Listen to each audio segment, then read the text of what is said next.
I continued through the school, still unable to contact Agis or Akihiko.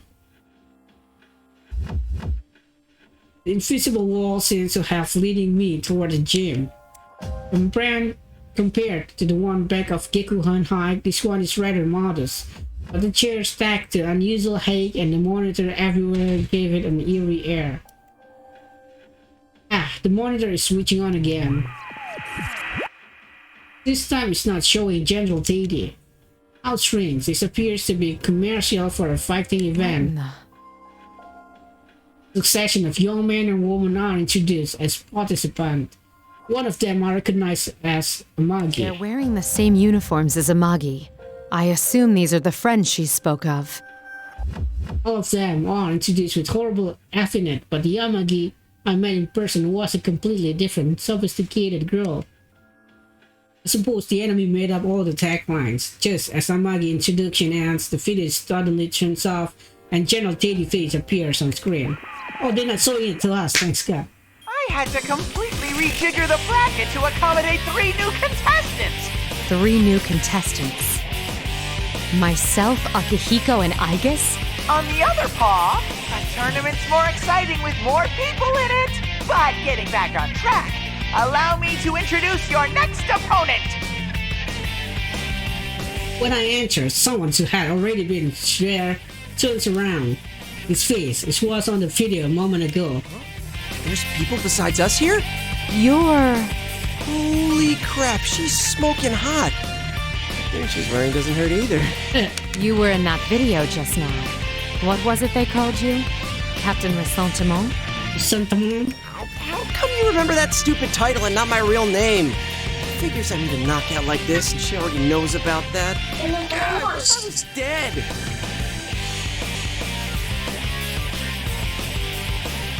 Really, the evidence from the video hit a score point with the people featured. It made them laugh more of an impression than his real name, so it just leap out. At that moment, General Teddy appears on one of the largest monitors inside the gym. How do you like your opponent? Why are you making us fight? What benefit do you derive from this nonsense?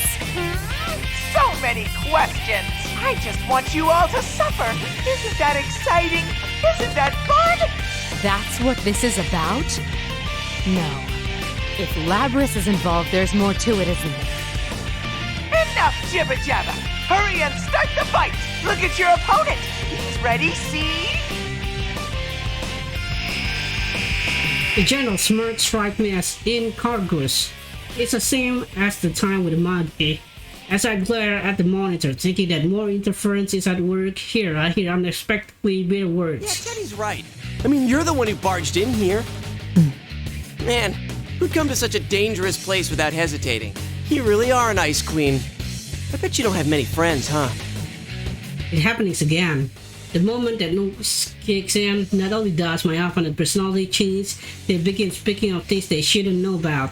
It's expectedly what happened with the Magi. Talk as if you know me. Stop acting so calm and changing the subject. You seem like you don't know much about this world. So how do you plan to get out? Don't tell me you rushed in here with no escape plan. Oh man, seriously? You're nuts. People like you who obsess over responsibility and put all the burden on yourselves, you annoy the hell out of me. It doesn't matter how others perceive me. Yeah, that's what I'm talking about. Isn't that because you don't trust anyone? We clearly can't have a normal conversation with the enemy's interference, but even knowing that, I catch myself trying to argue to the point. The heavy responsibility I suffer is mine alone. If I share it with someone, that means the suffering will also be shared. That is why I try to be self-sufficient. The more I care about someone, the less I'm willing to rely on them. But isn't that no better than not believing in them? I've been caught in that trap before. Maybe I still haven't truly escaped it. But how could he guess at my private distress, one that I've barely confided to others before? I was supposedly an unexpected intruder. What's going on? What are you mumbling about? Well, let me ease your mind. I'll end everything for you. Let's do this, Jiraiya! Go, Yosuke-senpai! Beat up that shady lady! Let the fight begin! I can see there'll be no talking sense with him like this. There's nothing for it then. Artemisia! Yeah, no evoker needed now.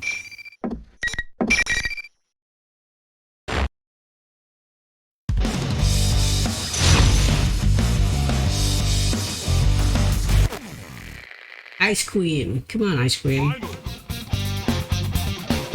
comes Yosuke-senpai! Try on a student! Tremendous blow already! Will this one get through?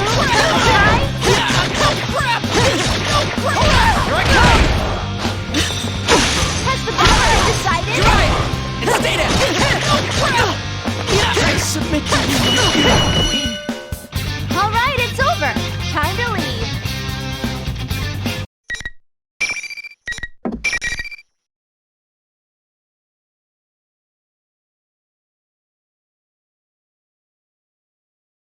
Aw, you're so useless, Yosuke-senpai!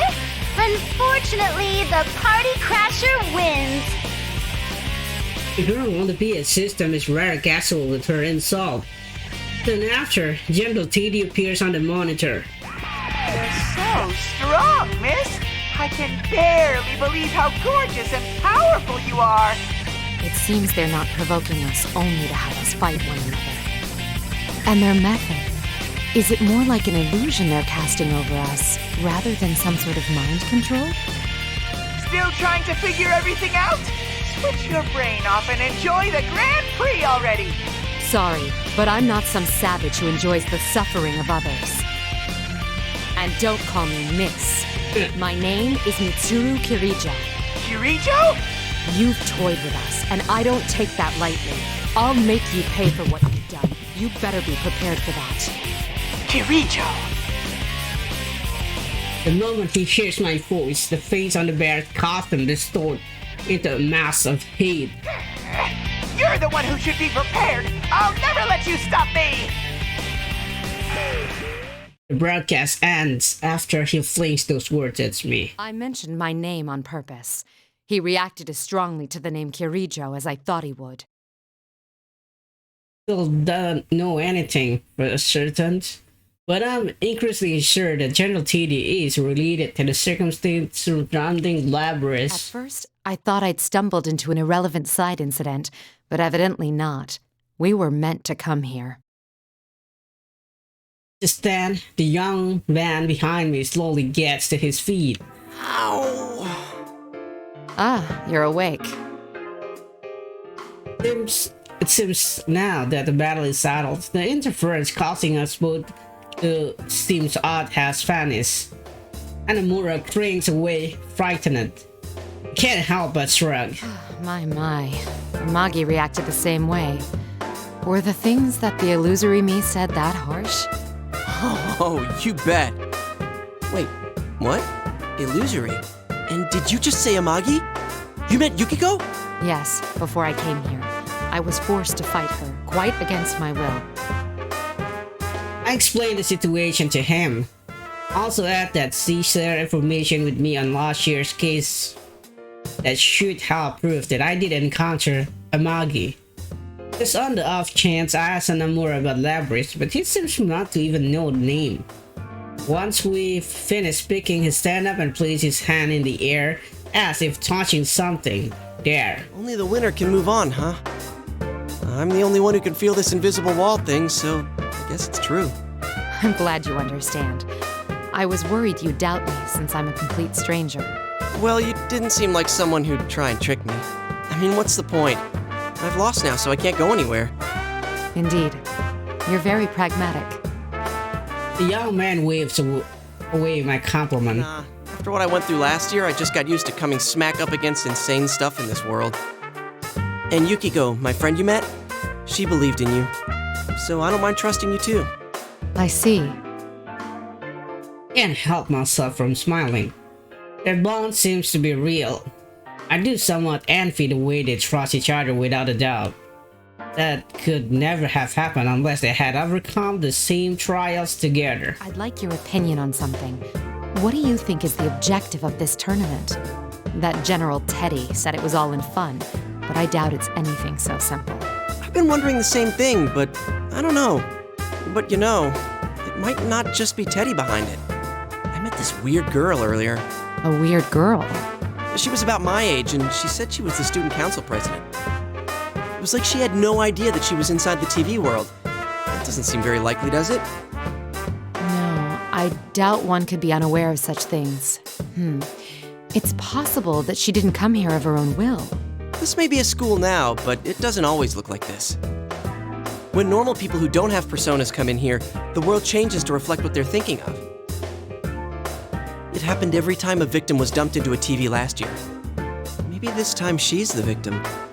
Even if she means well, she still could have a lot to do with the tournament. Girl. Judging from the state of affairs, I'm beginning to think that the girl in question is Labrys. Since Hanamura doesn't know the details of my mission, it wouldn't occur to him that what I'm searching for is a humanoid weapon with a heart. What did this girl look like? Did anything about her stand out? Huh? No, not really. She wore the same uniform as the rest of us. A uniform? Considering how I just look, it's possible that Labrys' appearance quite close to human. But what doesn't mean that she's completely able to pass as a human. Even Aegis has to wear clothes that cover her entire body in order for her to walk around town. Yet Labrys even wears the same uniform as them? That'll come another unsolved mystery, I suppose. But after talking with Hanamura, it does feel like I'm starting to understand the bigger picture here. I see. Thank you. I'm getting a clearer picture of what's going on. I'm sorry, but I can't stay and chat. I should be leaving now. Oh, wait a sec. Can I ask you a favor? Can you look after my other friends too? It sucks, but I can't get to them from here. That Teddy's really not a bad guy either. Sure, he eats my ice cream without asking and stuff, but he's not the type of guy who'd get off on watching people hurt each other. There's gotta be some other explanation. Don't worry. I was already thinking along similar lines. What we saw was an illusion. It may be that they're faced with the same situation. I'll save everyone who's been dragged into this, including your friends, and this student council president. Thanks. Just hurry before someone else dies in here. Hanamura's expression, which has previously been bright, albeit desperate, darkness noticeable. From all I've heard, last year's Shadow incident revolved around serial murders. It may be that he lost someone as well. To fight desperately but lacking the power to make a difference and being forcibly parted from loved ones. I understand that pain all too well. That must sound pretty lame, losing the fight and then making a lot of demands. Not so. Your concern for your friends in a situation like this. C'est magnifique. What? What? I sensed it when speaking to Amagi too, but you all seem to have very strong wills. I promise to do what I can to help. The emotion he seems to feel as a weakness are actually a strength. I'm sure that with a little more experience, he'll more come to realize that. We'll see how difficult it is to hold on to that will, and how valuable it is to have friends you can share it with. Since I am the one who'll be moving on, I'm responsible for the duties he entrusted me. As if sensing my determination, Hanamura's expression turns serious, and he nods.